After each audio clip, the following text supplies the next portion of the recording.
Hello दोस्तों, आप सभी का आपके अपने channel door step education point पर हार्दिक स्वागत है। उम्मीद है आप सभी लोग बहुत ही अच्छे होंगे। अगर आपने हमारे इस चैनल को सब्सक्राइब नहीं किया है तो आप इसको सब्सक्राइब कर लें। आने वाले वीडियोस को मिस ना करने के लिए बेल आइकन भी प्रेस कर लें। तो दोस्तों, ये हमारी आज की 19th वीडियो है, मतलब ये आज की हमारी 19वीं वीडियो है किसकी, चाइल्ड डेवलपमेंट एंड पेडागोजी की। तो जिसमें हम रोज ही कुछ इंपॉर्टेंट क्वेश्चन डिस्कस करते हैं जो कि आपके एग्जाम पॉइंट ऑफ व्यू से बहुत ही इंपॉर्टेंट है। तो यहाँ पर आपको लिखा हुआ भी दिखाई दे रहा है कि बेस्ट 500 MCQ, और ये आज की डेट में 190 क्वेश्चन है वो आपके हो चुके हैं। तो चलिए शुरू करते हैं आज के हमारे फर्स्ट क्वेश्चन से। और दोस्तों, आपने सेशन एंड ढूंढने के बाद आपके कितने मार्क्स आए हैं वो भी हमें कमेंट करके जरूर से बताना है कि आपके यहाँ पर इतने मार्क्स बने हैं। तो चलिए शुरू करते हैं हमारे आज के फर्स्ट क्वेश्चन से। Which one of the following statement best summarise the relationship between development and learning as proposed by Vygotsky. तो यहाँ पर वाइगोट्स्की जो है साइकोलॉजिस्ट, उनकी यहाँ पर बात कही जा रही है कि निम्नलिखित कथनों में से कौन सा वाइगोट्स्की के द्वारा प्रस्तावित विकास तथा अधिगम के बीच संबंध का सर्वश्रेष्ठ रूप में सार प्रस्तुत करता है। तो आपको यह बताना है। तो देखते हैं, development is independent of learning. तो यहाँ पर क्या कहा जा रहा है कि जो विकास है अधिगम से स्वाधीन है। ऑप्शन नंबर 2 में कहा जा रहा है कि जो डेवलपमेंट है process lags behind the learning process, की जो विकास प्रक्रिया है अधिगम प्रक्रिया से पीछे रह जाती है। या फिर ऑप्शन नंबर 3 कि development is synonymous with learning, की जो विकास है अधिगम का समानार्थक है। या फिर option number D, learning and development are parallel processes, की जो आपकी लर्निंग और डेवलपमेंट है और जो अधिगम और जो विकास है ये एक समांतर प्रक्रियाएं हैं। तो हम सीधा हम यहाँ पर आंसर देखेंगे और यहाँ पर हम देखेंगे कि प्याजे किस इस संदर्भ में कौन सी यहाँ पर बातें कहते हैं। तो आपका जो सही आंसर है वो आपका ऑप्शन नंबर 2 है। ऑप्शन नंबर 2 में यहाँ पर वैसे कहा गया है कि जो विकास प्रक्रिया में जो अधिगम प्रक्रिया के पीछे रह जाती है, जो डेवलपमेंट प्रोसेस है वो lag behind the learning process. तो ये वाइगोट्स्की का ये मानना था। अगर हम बात करें प्याजे की, तो प्याजे इसका बिल्कुल ही ऑपोजिट कहते हैं। वो क्या कहते हैं कि जो आपकी डेवलपमेंट है, ठीक है, यहाँ पर अगर आप देखेंगे तो यहाँ पर लिखा हुआ है development process lag behind the learning process. तो बट यहाँ पर जो प्याजे थे वो इसका उल्टा कहते थे कि भाई जो लर्निंग प्रोसेस है वो जो डेवलपमेंट है, जो लर्निंग प्रोसेस है वो लैग बिहाइंड कर जाता है डेवलपमेंट के। तो उम्मीद है आपको ये वाला क्वेश्चन बिल्कुल ही अच्छे ढंग से समझ आ गया होगा। तो आपने इसको एक बार फिर से देख लेना है कि यहाँ पर क्या कहा गया है कि डेवलपमेंट क्या रह जाता है, वो पीछे रह जाता है लर्निंग प्रोसेस के, अधिगम के। और जो प्याजे थे वो इसका उल्टा कहते थे, ऑपोजिट कहते थे। और वाइगोट्स्की की आपको ये भी बात याद होगी कि ये सोशल की बात करते हैं ना, सोसाइटी की जो भी सोशल इंटरेक्शन, जो कल्चर है वो बहुत ही इंपॉर्टेंट रोल प्ले करता है। जो आपकी लैंग्वेज है, पहले बच्चा लैंग्वेज सीखता है, बाद में उसकी थॉट प्रोसीड, जो थॉट होता है वो डेवलप होता है। तो वो इस तरह की यहाँ पर बातें हैं वो प्याजे करते हैं। तो चलिए देखते हैं आज के हमारे सेकंड क्वेश्चन को। यहाँ पर क्या कहा जा रहा है कि कोहलबर्ग जो हैं, यहाँ पर जो कोहलबर्ग के सिद्धांत का एक प्रमुख आलोचना की गई है। तो ये ऑलरेडी हम कल परसों की क्लास में हमने ये भी डिस्कस किया था कि जो आपके कोहलबर्ग हैं इन्होंने यहाँ पर जो थ्योरी दी थी मॉरल डेवलपमेंट की, तो इसमें आलोचना किस बात की गई थी। तो यहाँ पर कोहलबर्ग प्रपोज ए theory without any Amperian basis. यहाँ पर कहा जा रहा है कि जो कोहलबर्ग्स हैं उन्होंने बिना किसी अनुभूति मूलक आधार के सिद्धांत को प्रस्तुत किया है। या फिर option number 2, Kohlberg propose that moral reasoning is developmental, कि कोहलबर्ग ने प्रस्तुत किया है कि नैतिक तार्किकता विकासात्मक है। या फिर option number 3, Kohlberg did not account for cultural differences in moral reasoning of man and women. यहाँ पर क्या कहा जा रहा है कि कोहलबर्ग ने पुरुषों एवं महिलाओं की नैतिक तार्किकता में सांस्कृतिक विभिन्नताओं का महत्व नहीं दिया है। तो क्या ये होगा? या फिर ऑप्शन नंबर आपका डी, क्या कहा जा रहा है इसमें कि Kohlberg did not give clear cut stages of moral development, कि यहाँ पर कहा गया है कि कोहलबर्ग ने नैतिक विकास के स्पष्ट अवस्थाओं का उल्लेख नहीं किया है, तो बल्कि वो उन्होंने ये किया है, ठीक है ना। तो यहाँ पर ये ऑप्शन आपने कहा गया कि मेजर क्रिटिसिज्म यहाँ पर कौन सा है। तो अगर हम यहाँ पर बात करें कि यहाँ पर जो आपका सही आंसर है वो कौन सा होगा, यहाँ पर जो आपका ऑप्शन नंबर जो 3 है वो आपका बिल्कुल सही आंसर होगा। तो आपको याद होगा कि हमने यहाँ पर बात की थी कि जो इन्होंने ये एक्सपेरिमेंट किया था वो यहाँ पर सिर्फ बॉयज़ को लेकर ही यहाँ पर इन्होंने एक्सपेरिमेंट किया था। तो यहाँ पर ये इनका आलोचना यही की जाती है कि जो लड़कियां हैं आपने उनको तो लिया ही नहीं, तो आप कैसे ये कह सकते हैं कि जो आपका जो भी एविडेंस है, जो भी आपने प्रस्तुत की है रिसर्च, ये कैसे सही हो सकती है। तो यहाँ पर इनका आलोचना जेंडर बायस को लेकर यहाँ पर की जाती है कि ऐसा कहा जाता है कि जो आप हैं वो झुकाव आपका ज़्यादा है बॉयज़ की तरफ। तो यहाँ पर जो ऑप्शन नंबर 3 है वो यहाँ पर बिल्कुल ही राइट आंसर है। तो चलिए चलते हैं आज के हमारे नेक्स्ट क्वेश्चन पर, जो कि हमारा आज का थर्ड क्वेश्चन है। तो देखते हैं, इन अ लर्नर सेंटर्ड क्लासरूम। तो लर्नर सेंटर्ड क्लासरूम क्या होता है? ये चाइल्ड सेंटर्ड क्लासरूम होता है, ठीक है ना, बाल केंद्रित शिक्षा। तो यहाँ पर कहा जा रहा है कि अधिगम के सुगम बनाने के लिए, सॉरी यहाँ पर हिंदी का जो क्वेश्चन है वो यहाँ पर थोड़ा सा डिलीट हो चुका है। तो देखते हैं कि यहाँ पर जो लर्नर सेंटर्ड क्लासरूम है, ये मतलब ये कि जो भी अधिगम केंद्रित जो भी शिक्षा है, जो आपका क्लासरूम है, द टीचर वुड, यहाँ पर टीचर क्या करेगा, ऑप्शन नंबर दिया गया है कि encourage children to compete with each other, कि यहाँ पर जो compete करने का क्या मतलब है कि अधिगम को सुगम बनाने के लिए बच्चों को एक दूसरे के साथ अंकों के लिए मुकाबला आपको करवाया जाएगा, ठीक है। तो आप ये करेंगे, या फिर option number 2 demonstrate what the expect हर student to do and then give them guidance to the same. तो यहाँ पर क्या कहा जा रहा है कि वो अपने विद्यार्थियों से जिस प्रकार की अपेक्षा करती है उसे प्रदर्शित करना और तब बच्चों को वैसा करने के लिए दिशा निर्देश देना। तो क्या ये होगा, या फिर option number 3 employ such methods in which the learners are encouraged to take initiative for their own learning। यहाँ पर क्या कहा जा रहा है कि इस प्रकार की पद्धतियों को नियोजित करना जिसमें शिक्षार्थी जो भी शिक्षार्थी हैं अपने स्वयं के अधिगम के लिए पहल करने में प्रोत्साहित हों। तो क्या ये होगा, या फिर option number D use lecture method to explain की फैक्ट्स। तो यहाँ पर जो लेक्चर मेथड होता है मुख्य तथ्यों को व्याख्या करने के लिए व्याख्यान पद्धति का आप यहाँ पर प्रयोग करेंगे, ठीक है। किसके लिए, assess the learner for their attentiveness. तो यहाँ पर इसके लिए आपका ये प्रयोग करेंगे। तो इसमें दोस्तों आपका सही आंसर कौन सा होगा, अगर हम यहाँ पर सही आंसर की बात करें तो लर्नर सेंटर्ड क्लासरूम में होता क्या है कि हम बच्चों को यहाँ पर ध्यान में लेकर चलते हैं, ठीक है ना।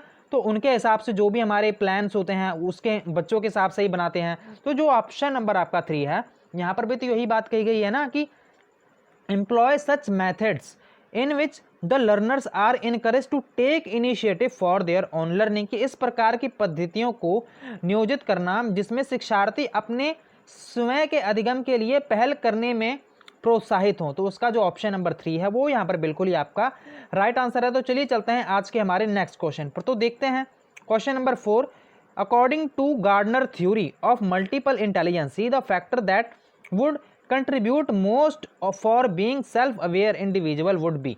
क्या कहा जा रहा है कि गार्डनर के बहुबुद्धि के सिद्धांत के अनुसार वह कारक जो व्यक्ति के आत्मबोध हेतु सर्वाधिक योगदान देगा। तो आपको ये बताना है म्यूजिकल, स्पिरिचुअल, लिंग्विस्टिक या फिर इंट्रापर्सनल, संगीतमय, आध्यात्मिक, भाषा विषय या अंत वैश्विक। तो दोस्तों यहाँ पर आपने देखा होगा कि यहाँ पर क्या लिखा है, अंत व्यक्तित्व। तो दोस्तों यहाँ पर आपने देखा होगा कि जो आपकी गार्डनर की थ्योरी है इसमें से आपको हर एक जगह आपको एक ना एक क्वेश्चन देखने को मिल रहा है। तो आपने इसको बहुत ही इंपॉर्टेंट में लेकर चलना है कि इसमें से एक ना कोई क्वेश्चन जरूर से आएगा। और यहाँ पर हम एक टर्म देख पा रहे हैं कि इंट्रापर्सनल, इंटरपर्सनल, इसमें से क्वेश्चन बहुत बन रहे हैं। तो चलिए इसको भी देख लेते हैं। तो यहाँ पर क्या बात कही जा रही थी कि गार्डनर के अनुसार जो गार्डनर का बहुबुद्धि का जो सिद्धांत है वो क्या कहता है कि आत्मबोध मतलब कि सेल्फ की जो अवेयरनेस हो जाती है, खुद की अवेयरनेस हो जाए, तो इसको हम क्या कहते हैं, ये कौन सा कह सकते हैं कि आपका कौन सा आपका इंटेलिजेंसी हो सकता है, म्यूजिकल, स्पिरिचुअल, लिंग्विस्टिक या फिर इंट्रापर्सनल। तो आपका ये जो आपका इंट्रापर्सनल है वो यहाँ पर बिल्कुल ही राइट आंसर है। कैसे, तो आपको याद होगा कि जब हमने यहाँ पर इंटरपर्सनल की बात की थी, आपको याद होगा है कि नहीं याद है, एक है इंटरपर्सनल। इंटरपर्सनल में क्या होता है कि जैसे कि मैंने आपको यहाँ पर बताया था कि इंटरपर्सनल में हमने ये देखना है, इंटरपर्सनल मतलब कि दो पर्सन के बीच की यहाँ पर बात कही जा रही है। इंटरपर्सनल मतलब दो पर्सन के बीच यहाँ पर बात कही जा रही है। अगर हम वही बात करें इंट्रापर्सनल की तो ये सेल्फ अवेयरनेस की बात कही जा रही है। जैसे कि यहाँ पर जो साधु संत होते हैं या फिर और भी बहुत सारे यहाँ पर जो लोग होते हैं वो क्या करते हैं, वो खुद की अपनी जो सेल्फ अवेयरनेस होती है उसको जान लेते हैं, ठीक है ना। अगर हम वही बात करें पॉलिटिशियंस की, थेरेपिस्ट की, तो ये क्या करते हैं, जो आपने पॉलिटिशियन देखे होंगे तो वो क्या करते हैं, वो जो भी अपना भाषण देते हैं वो दूसरों को ध्यान में रख कर देते हैं। मतलब ये कि आपकी अवेयरनेस को जानकर फिर वो भाषण जो है वो अपना क्या कह सकते हैं कि जो पब्लिक स्पीकर होते हैं वो प्रोवाइड करवाते हैं। तो आपका इस हिसाब से जो सही आंसर है वो कौन सा बना, आपका ऑप्शन नंबर 4 इंट्रापर्सनल। इंट्रापर्सनल मतलब कि अंत व्यक्तित्व, ठीक है। क्या क्या कहा जा रहा है इसमें कि आत्मबोध, ठीक है, सेल्फ अवेयरनेस। जब सिंगल पर्सन की बात होगी तो यहां पर आएगा इंट्रापर्सनल, जब टू पर्सन की यहां पर बात कही जाएगी तो उसको कहेंगे हम इंटरपर्सनल। उम्मीद है आपको ये वाला क्वेश्चन भी बड़े अच्छे ढंग से समझ आ गया होगा। म्यूजिकल, स्पिरिचुअल, लिंग्विस्टिक का यहां पर कोई काम नहीं है, ठीक है। तो चलिए चलते हैं हमारे आज के नेक्स्ट क्वेश्चन पर। तो देख लेते हैं इसे भी।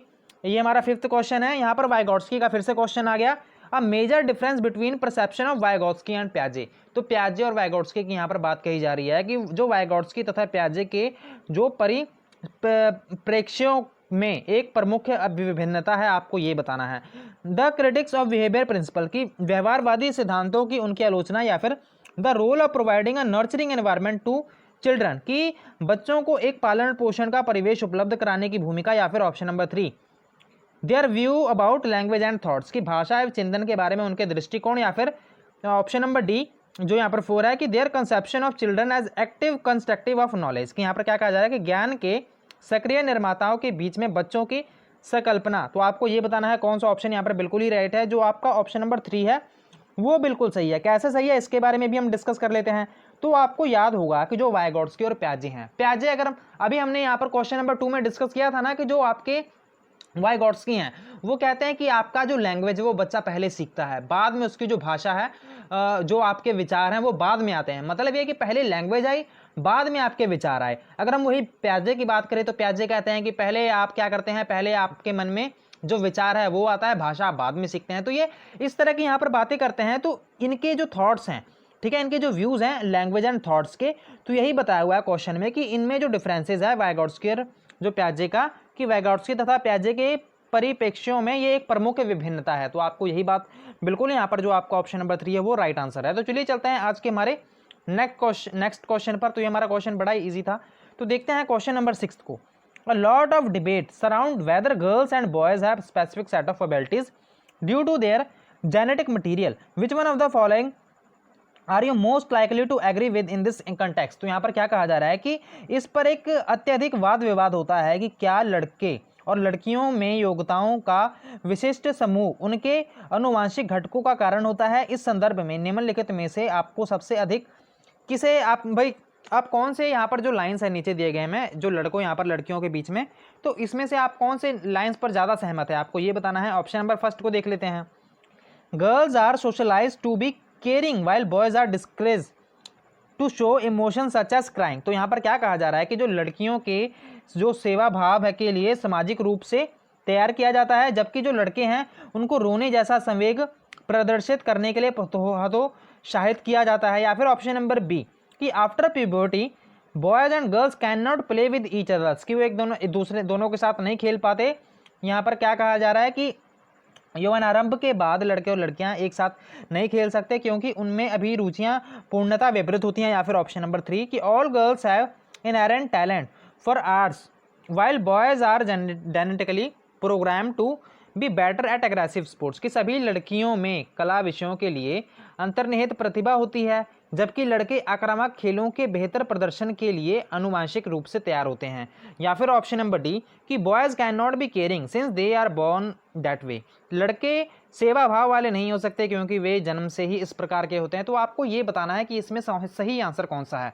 तो यहाँ पर अगर हम ऑप्शंस को देखें, पहले हम क्वेश्चन को एक बार फिर से देख लेते हैं कि यहाँ पर बहुत सारी डिबेट्स हैं वो की गई हैं किसके लिए, यहाँ पर जो लड़के और लड़कियां हैं उनके बीच में, कि यहाँ पर कुछ एबिलिटीज होती हैं, ठीक है, यहाँ पर जेनेटिक मटेरियल्स होता है। तो इसमें से आपने नीचे दिए गए कथनों में पढ़कर बताना था कि आपको कौन से कथन पर ज़्यादा एग्री करते हैं इन कॉन्टेक्स्ट को पढ़कर। तो आप अगर आपका ऑप्शन नंबर फर्स्ट को देखते हैं तो वो आपका बिल्कुल ही सही आंसर है। कैसे सही है, तो यहाँ पर आपने अक्सर देखा होगा कि जो यहाँ पर गर्ल्स होती हैं, ठीक है, और जो यहाँ पर बॉयज होते हैं, इनको यहाँ पर ज़्यादातर ये माना जाता है कि जो गर्ल्स होती हैं उनको यहाँ पर बहुत केयरिंग दिखाया जाता है। अगर बॉयज, हमने यहाँ पर प्रीवियस जो क्वेश्चंस है उसमें भी कितनी बार डिस्कस किया हुआ है कि यहाँ पर एक डॉटर थी, वो यहाँ पर कुछ कह रहे क्या शायद वो जिद कर रही थी, तो यहाँ पर उसकी ग्रैंड मदर हैं वो कहते हैं कि अगर तुम ऐसे करोगे तो यहाँ पर तुम्हारे साथ शादी कौन करेगा, कि भाई तुम लड़कों की तरह बिहेव ना करो, लड़कियों की तरह बिहेव करो। तो यहाँ पर भी तो वही बात बताई हुई है ना कि लड़कियों के सेवा भाव के लिए सामाजिक रूप से तैयार किया जाता है, जबकि जो लड़कों को रोने जैसा जो संवेग प्रदर्शित करने के लिए हतोत्साहित किया जाता है। तो ये ऑप्शन आपका बिल्कुल ही राइट आंसर है। हालांकि ऐसा कुछ नहीं करना चाहिए, बट ये ऐसा किया जाता है हमारे समाज में कि उनका फिक्स कर दिया गया है, ठीक है ना। तो ये बाकी के ऑप्शन है वो हो जाएंगे गलत। तो चलिए चलते हैं आज के हमारे नेक्स्ट क्वेश्चन पर। तो देखते हैं, a teacher wants to ensure that her students are motivated instantly she would. क्या कहा जा रहा है कि एक अध्यापिका यह सुनिश्चित करना चाहती है कि उसके विद्यार्थी आंतरिक रूप से प्रेरित हैं। इस संदर्भ में वह क्या करेगी। पहले तो आपको ये पता होना चाहिए कि इंट्रेंसिकली और यहाँ पर जो एक्सट्रेंसिकली जो होता है, ठीक है ना, आई से इंट्रेंसिकली, ई से एक्सट्रेंसिकली, तो इसका मतलब क्या होता है। मतलब ये कि जैसे कि मोटिवेशन की यहाँ पर बात कही जा रही है अभी, प्रेरणा की, जैसे कि यहाँ पर कई बच्चे होते हैं जो कि इंटरेस्ट के लिए पढ़ते हैं, ठीक है ना। वो कई बार अखबार आपने पढ़ते हुए देखा होगा, तो कई ऐसी खबरें होती हैं कि आप अपने इंटरेस्ट से पढ़ना शुरू कर देते हैं उसको, ठीक है। आप ऐसा थोड़ी कि आप धक्के से पढ़ने लग जाएं, और कई बार आपको ऐसा कहा जाता है कि अगर आप ये पढ़कर आएंगे तो आपको ये रिवार्ड मिलेगा, ठीक है ना। तो ये क्या होता है, पहले वाला तो आप इंट्रिंसिकली मोटिवेटेड हैं कि भाई मेरा तो इंटरेस्ट है, मुझे पढ़ने में मजा आ रहा है इसलिए मैं ये पढ़ रहा हूँ। दूसरा वाला कह रहा है कि भाई मुझे तो ये रिवॉर्ड मिलेगा, मुझे चॉकलेट मिलेगी अगर मैं ये पढ़ के जाऊंगा, तो मैं तो ये पढ़ के जरूर जाऊंगा। तो ये क्या है, इंट्रिंसिकली और एक्सट्रिंसिकली में यही इसमें डिफरेंस है। तो यहाँ पर कहा जा रहा है कि जो इंट्रिंसिकली है, ठीक है ना, यहाँ पर इसकी बात कही जा रही है कि जो स्टूडेंट्स हैं मोटिवेटेड है अंदर से, शी वुड, टीचर क्या करेगी, specify uniform standard of achievement for all children, कि सभी बच्चों के लिए उपलब्धि के एक समान मानकों को उल्लेखित करना। या फिर option number 2, focus on the process of learning of individual children rather than one the final outcome. क्या कहा जा रहा है कि यहाँ पर जो भी अंतिम परिणाम पर ध्यान देने की बजाय व्यक्तिगत रूप से बच्चों के अधिगम की प्रक्रियाओं पर ध्यान देना चाहिए। या फिर ऑफर टेंजिबल रिवॉर्ड्स की जो आपके वस्तु रूप में पुरस्कार प्रस्तुत करना, सिर्फ आप वही उनको रिवॉर्ड देंगे। या फिर ऑप्शन नंबर 4 की plan learning activities which encourage convergent thinking, कि इस प्रकार की अधिगम गतिविधियों की योजना बनाना जो अभिसारी चिंतन को प्रोत्साहित यहाँ पर देती है। तो आपको ये बताना है कौन सा ऑप्शन यहाँ पर बिल्कुल ही राइट है। तो जो आपका ऑप्शन नंबर 2 है वो यहाँ पर बिल्कुल ही राइट है। कैसे राइट है, तो यहाँ पर क्या कहा जा रहा है कि भाई आपकी जो अध्यापिका है, एक टीचर है, ठीक है, वो इंश्योर करना चाहती है कि जो उसके स्टूडेंट है वो अंदर से मोटिवेटेड है। तो इसके लिए आप क्या करेंगे, तो आप जो भी कंसेप्ट आप पढ़ा रहे हैं उस पर फोकस करेंगे। आप ऐसा नहीं है कि आप रिजल्ट पर ध्यान देंगे। जैसे मान लीजिए कि आपने उनसे कोई एग्जाम दिलवाना है, ठीक है, एग्जाम दिलवाने के लिए आप उनको पढ़ा रहे हैं, तो अब ऐसा थोड़ी है कि सिर्फ आप उसको एग्जाम दिलवाने के लिए ही पढ़ाएंगे, ठीक है ना। आप उनको पूरा फोकस करेंगे कि भाई आप ना जो भी ये कंसेप्ट हम समझा रहे हैं आप इसको अच्छे ढंग से इंटरेस्ट के साथ समझें। तभी तो ये आपका जो ऑप्शन है सेकंड, यहाँ पर यही तो कहा गया है कि focus on the process of learning, कि भाई ये जो प्रोसेस है, जो भी ये है, ये कैसे ये जो चीज़ है वो अस्तित्व में आई है।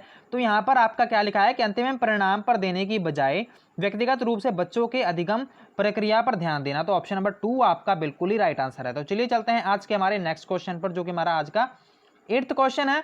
Failure of a child to perform well in the class test lead us to believe that. क्या कहा जा रहा है कि कक्षा परीक्षणों में अच्छा प्रदर्शन करने में एक बच्चे की असफलता हमें इस विश्वास की तरफ ले जाती है कि assessment is objective and can be use to clearly identify failures, की यहाँ पर आकलन के वस्तु निष्ठ है तथा असफलताओं को स्पष्ट रूप से पहचानने के लिए इसका प्रयोग किया जाता है। या फिर option number 2, there is a need to reflect upon the syllabus pedagogy and assessment processes, की पाठ्यक्रम शिक्षण पद्धति तथा आकलन प्रक्रियाओं पर विचार करने की आवश्यकता है। या फिर option number 3, some childrens are deemed to fail irrespective of how hard the system tries, कि यहाँ पर क्या कहा जा रहा है कि कुछ बच्चे को अनुत्तीर्ण होना है कि चाहे व्यवस्था उन पर कितना भी अधिगम प्रयास करे, ठीक है। या फिर ऑप्शन नंबर डी, कि children are born with certain capabilities and, यहाँ पर क्या कहा जा रहा है कि डेफिशिट्स, कि जो बच्चे हैं यहाँ पर कुछ निश्चित अक्षमताओं और कमियों के साथ ही पैदा होते हैं। तो आपको बताना है कि कौन सा ऑप्शन बिल्कुल ही यहाँ पर सही है। तो जो आपका ऑप्शन नंबर 2 है वो यहाँ पर सही है। कैसे सही है इसके बारे में भी हम डिस्कस कर लेते हैं। तो यहाँ पर पहले हम क्वेश्चन को फिर से देखते हैं।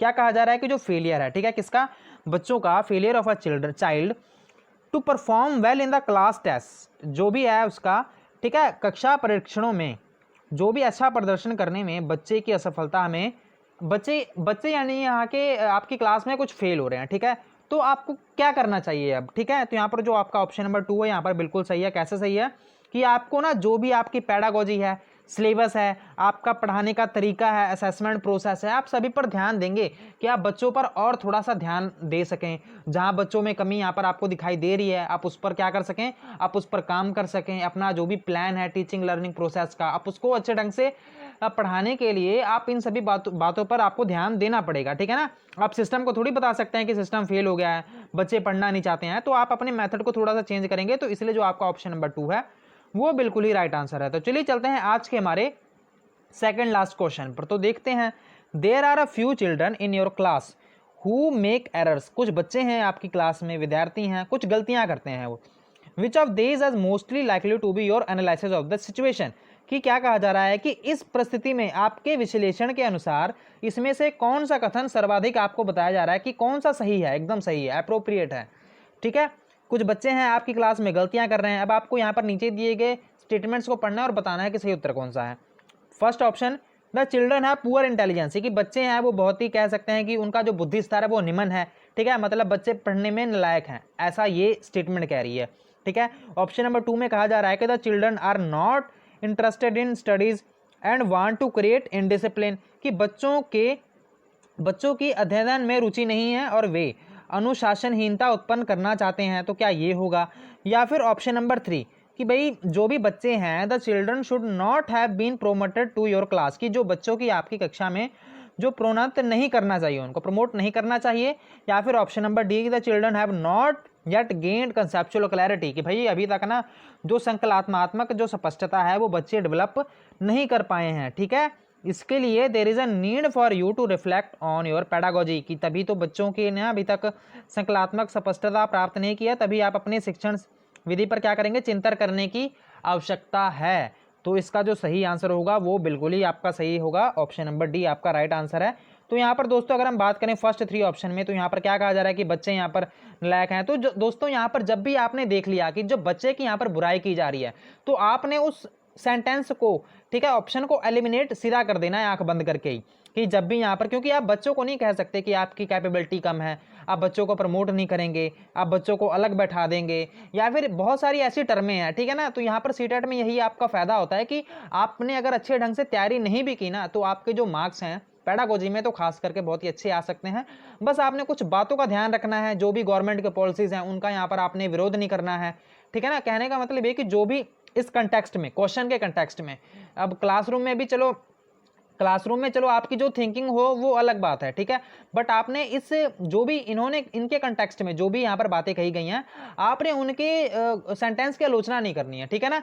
तो बच्चों के जैसे कि चाइल्ड सेंटर्ड जो शिक्षा है वो आपने उस पर ध्यान देना है कि बच्चे का आप ध्यान रखेंगे जैसे आप अपने बच्चों का ध्यान रखते हैं। तो आपका जो ऑप्शन नंबर डी है वो यहाँ पर बिल्कुल ही आपका राइट आंसर है, ठीक है। तो चलिए चलते हैं यहाँ पर हमने ये तो देखा नहीं कि यहाँ पर क्या कहा जा रहा है ऑप्शन नंबर 4 में, the children have not gained conceptual clarity, कि भाई अभी तक बच्चों ने क्लैरिटी अभी उसके मन में नहीं आई है, ठीक है ना। मतलब ये कि जो भी पढ़ाया गया है अभी तक वो उसको समझ में ही नहीं आ पाया है, तो वो कैसे फिर वो पास हो सकता है, तो गलतियां तो वो करेगा ही ना। तो अब ये तो आपको टीचर को चाहिए कि वो जो भी समझा रहे हैं वो अच्छे ढंग से उसको समझाया जाए। तो आपका ऑप्शन नंबर 4 बिल्कुल ही सही आंसर है। तो चलिए चलते हैं आज के हमारे लास्ट क्वेश्चन पर, तो इसको भी देख लेते हैं क्या लिखा हुआ है। A student highlight the main point in a chapter, क्या कर रहा है कि draw a visual representation and poses question that arise in her mind at the end of the chapter she is, कि एक विद्यार्थी की एक प्रकरण के मुख्य बिंदुओं को रेखांकित करती है। एक विद्यार्थी है क्या करती है, जैसे हम अंडरलाइन नहीं कर लेते अपना, एक कोई भी पेन है हमने इंपॉर्टेंट पॉइंट है उसको अंडरलाइन कर लिया, तो ये जब हम करते हैं तो इसका क्या है, क्या मेन रीजन क्या है, उसका एक दृश्यात्मक प्रस्तुतिकरण बनाती है तथा प्रकरण की समाप्ति पर अपने दिमाग में उत्पन्न होने वाले प्रश्नों को प्रस्तुत करती है। तो ये क्या है आपको ये बताना है सेंटेंस पढ़कर। Trying to regulate her on thinking by organisation of ideas, के विचारों के संगठन के द्वारा अपने चिंतन को निर्देशित करने की कोशिश कर रही है। या फिर option number 2 trying to use the strategy of maintenance rehearsal, की अनुरक्षण पूर्वाभ्यास की रणनीति का प्रयोग करने की कोशिश कर रही है। या फिर option number 3 ensuring observational learning, कि यहाँ पर ऑब्जर्वेशन क्या कर रही है, कुछ नहीं कर रही है, ठीक है, तो ये ऑप्शन होगा नहीं, आपका सेकंड भी नहीं होगा। यहाँ पर ऑप्शन नंबर 4 में क्या कहा गया कि ट्राइंग टू मेथड ऑफ, क्या कहा गया कि trying to use method of loci, कहा जा रहा है कि केंद्र बिंदु की विधि का प्रयोग करने की कोशिश कर रही है, तो ये भी बहुत गलत है। तो आपका जो ऑप्शन नंबर फर्स्ट है वो यहाँ पर बिल्कुल सही है। कैसे सही है कि जो विचारों के संगठन के द्वारा अपने चिंतन को निर्देशित करने की कोशिश कर रही है, कि जो भी बच्चा है यहाँ पर पहले तो उसने अंडरलाइन किया, बाद में उसको यहाँ पर प्रस्तुत करने की कोशिश की जा रही है, तो वो खुद की जो थिंकिंग है, ठीक है, उसको रेगुलेट करने की यहाँ पर कोशिश की जा रही है। तो आपका ऑप्शन नंबर जो फर्स्ट है वो यहाँ पर बिल्कुल ही सही आंसर है। तो चलिए देखते हैं आपके यहाँ पर कितने मार्क्स आए हैं, आपने हमें यहाँ पर कमेंट करके बताना है। उम्मीद है आपको ये सेशन बहुत ही हेल्पफुल लगा होगा, आपके लिए बहुत ही हेल्पफुल रहा होगा, ठीक है। अब सेशन एंड होने के बाद आपके यहाँ पर कितने मार्क्स बने हैं आपने वो भी हमें कमेंट करके जरूर से बताना है। और दोस्तों यहाँ पर आपने अगर हमारे इस चैनल को सब्सक्राइब नहीं किया है तो आप इसको सब्सक्राइब कर लें और इस वीडियो को अपने दोस्तों के साथ भी जरूर से शेयर कर लें। Thank you so much for watching, God bless you all.